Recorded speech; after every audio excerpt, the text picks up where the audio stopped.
Hey, welcome back.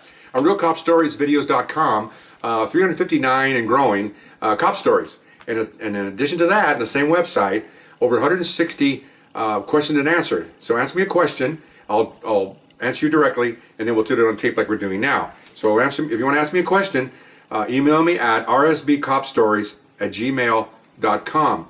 So we got a new question coming in here. They asked me about the '84 Olympics. What was my involvement in '84 Olympics? How many years I'm going back as a policeman? Okay, so at the '84 Olympics was coming, I was working at my last gang unit. I've been in gangs now about 6.5 years. And so we had a pretty aggressive lieutenant, and he went out there, and there's I believe there was a total of 20 of us, 3 sergeants, a lieutenant, and then 16 of us, so to speak. Yeah, 8 units, something like that. So they gave us very similar. Here's some of the assignments we did. Okay, you won't see this anywhere else. Okay, this is a best kept secret. Okay, our area that we worked was West LA and Venice area, Wilshire, and one of the areas in there was Westwood Village. Now, explain this to people in the East Coast and Westwood Village is it'd be like Times Square on a smaller scale. You know, it's a what would you say, maybe a 12 block, 10 block area, maybe. I'm looking at my good friend here that worked in Los Angeles, but it's just below UCLA. A lot of, probably 5 or 6 streets diagonally from each other, something like that, like a big grid. Theaters, restaurants, boutique shops, you name it, it's there. You know, breweries. It's more where you pull up there. It's more a place to be seen. You park, you walk around. They have outdoor, almost every coffee shop or small little fast food places. Not really fast food places. Really nice little sandwich shops. A little higher upscale. Have little porches out front, so you can actually sit outside as people walk by. It's a place to see and be seen. Okay, really nice area. Well, the Olympics are coming, and of course there's a venue. One of the venues is UCLA. I think gymnastics, I think, was the biggest one there. I think, and a bunch of other ones.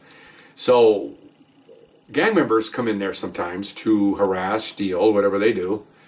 In the past, because I worked gangs, we should always chase them in there, and we always get calls to get out on foot and make sure that, because they go in there and they intimidate people. They'll walk in and order food and they just walk out and not pay.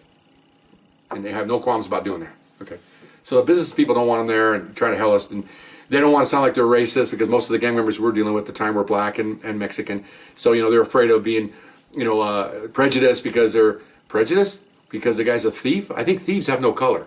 Okay, I think extortionists, because if I'm going to try to stop you from taking that food and you threaten to kill me, that's extortion. That's not just taking a sandwich. Okay, so anyway, so they were kind of reluctant to call us because they didn't want to feel like they're racist. Okay, really? Anyway, so that's how liberal some of these people are. But okay, fine. So anyway, so the Olympics are coming. Well, the chief didn't have no reservations about wanting to keep that place nice, because he says, we got briefed by one of the assistant chiefs saying that to all the personnel, not just where we're at, that this is the time for the city to shine. It's time to show that we're good, we're tourist friendly, and there's places to come and see, and all blah blah blah blah. Okay, fine, I get it. Okay, I read the travel brochures. Okay, I work here, for crying out loud.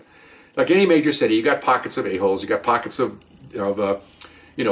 depravity, you got pockets of homeless. I mean, every big city has that, but you also have really nice areas around here. One thing about LA, it isn't like New York where everything's in one central spot, like Manhattan or whatever. LA's spread out 462 miles, man. You got all places all over the place. You got Universal Studios, you got all kinds of stuff. So anyway, back to the track. So a commander came down to brief us. This is for just our area, Westwood Village. And so he briefed a lot of the troops that are going to do a lot of work around here. And then he got us off to the side, the gang unit. And he closed that door, and I went, what's he going to do? Well, this is interesting. Because he's very open and smiling, and how great we are and all that good stuff. Okay, he closed the door and he goes, now he goes like this. He goes, let's get serious here for a moment. And we're all going, whoa. He goes, and we had probably, well, again, we had 20 officers, well, sergeants and lieutenant, 16 guys, maybe 18. I don't remember the exact number. Anyway, we had 3 blacks in there, probably 9 Latinos, and the rest were Caucasian officers. We had a pretty good mix. We had one lady in there, was 2 ladies. Both of them I work with them twice.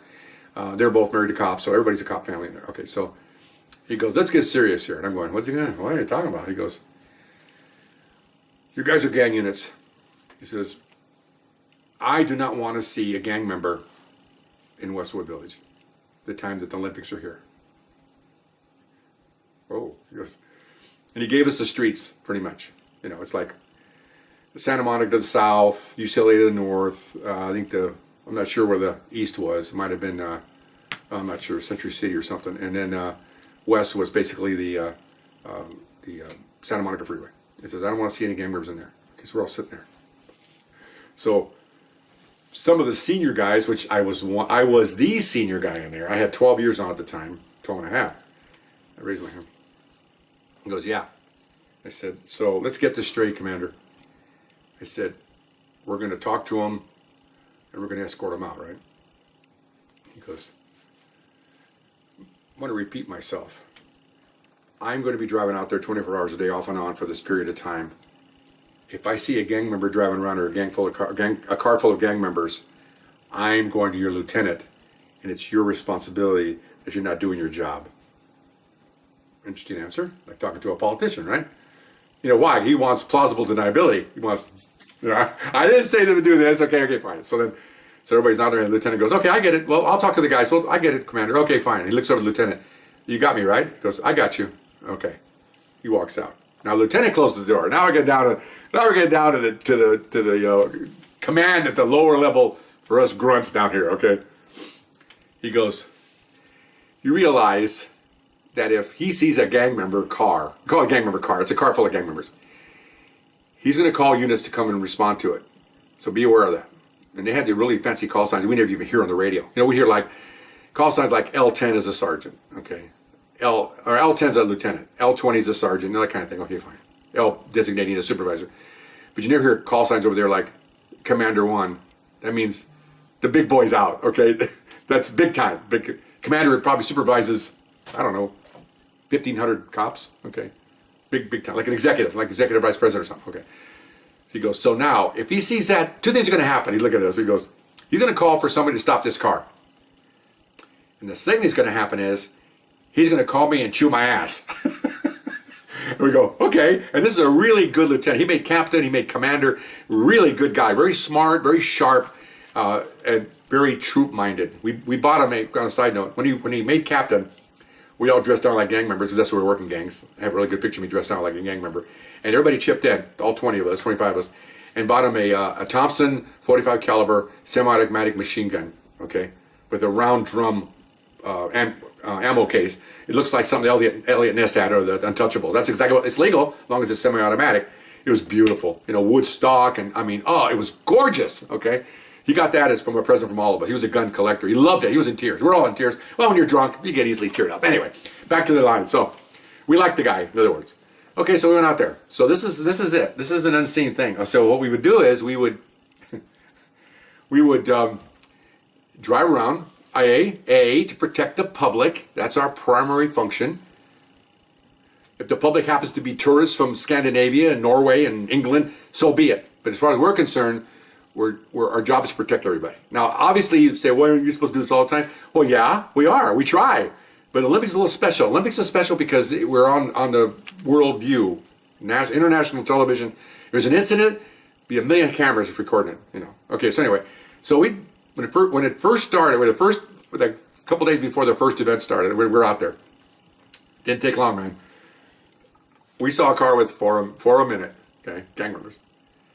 They didn't do anything to warrant a traffic stop. They're just driving in the area. Doesn't matter. I got orders, man. Pull them over, get them out, talk to them. They know the drill, okay? And we said, oh, where do you live? Oh, okay. Hey, here's some news. We got your names. We got your car. Got your plate. I said, you're going to have to take 2 weeks off. I'm coming in here. What? Okay, between you and me, we can't legally tell them that. Okay, this is America. You have the right to go anywhere you want. Most of the time, okay? So we go, and then one of my partners goes, well, you can come in if you want. Because they're all, hey, you come in if you want. But we're going to stop you every single time. We're going to search your car every single time. And you go, oh, and then I had a really smart partner. He says, oh, and by the way, he actually made captain. Actually made commander. My partner, later. He goes, oh, and one more thing. He says, I'm giving you a break this time. Next time you come in here, we're going to inspect your car. See if you have the proper exhaust, tires, brakes, lights, windshield, dangling from the windshield. Those days you couldn't have anything hanging from the mirror. Seat belts. He gave like 12 things.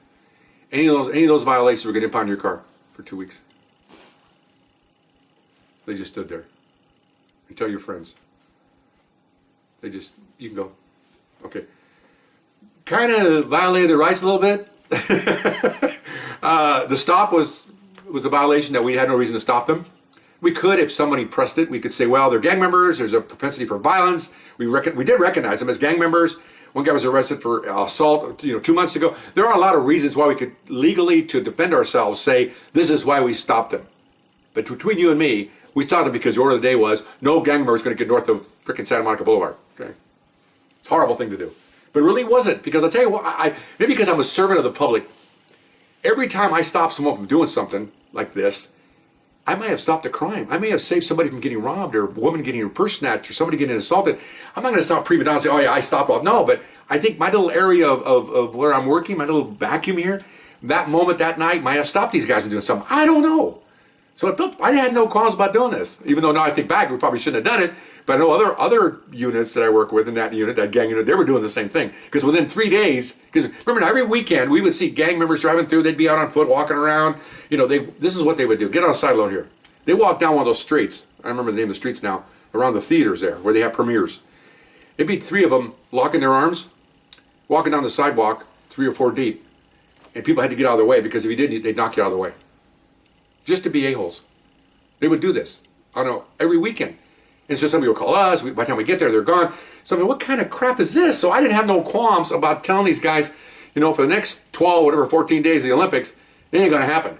Okay? So now back to track on track. So now, after the first 2 or 3 days of doing this, all of us did it. All 8 units. Okay? All of a sudden, here's their gang activity in the Westwood, and whoosh, nothing. Okay, you would have thought you were downtown Sweden, okay, or Helsinki or something. There wasn't a single minority in there that didn't belong there. That worked there or had business there.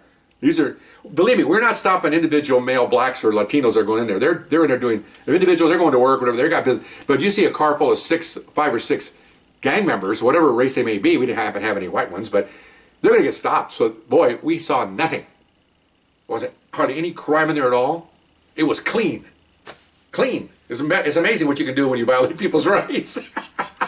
I'm not saying we did that. I say we did a little bit of enforcement and some acknowledgement of the problems of the area, and that they need to be aware of that. Maybe they should stay away for a while for their own good. Anyway, I'm not proud that I did it, but I'm not ashamed that I did it. I felt that I stopped the crime for that period of time in that area to keep people be able to come and go as they please and have their coffee in the corner without getting run over or shot at. What am I? I don't know. I'm just a peon here. Anyway. Hope you enjoyed that story, and we'll see you next time. Bye-bye.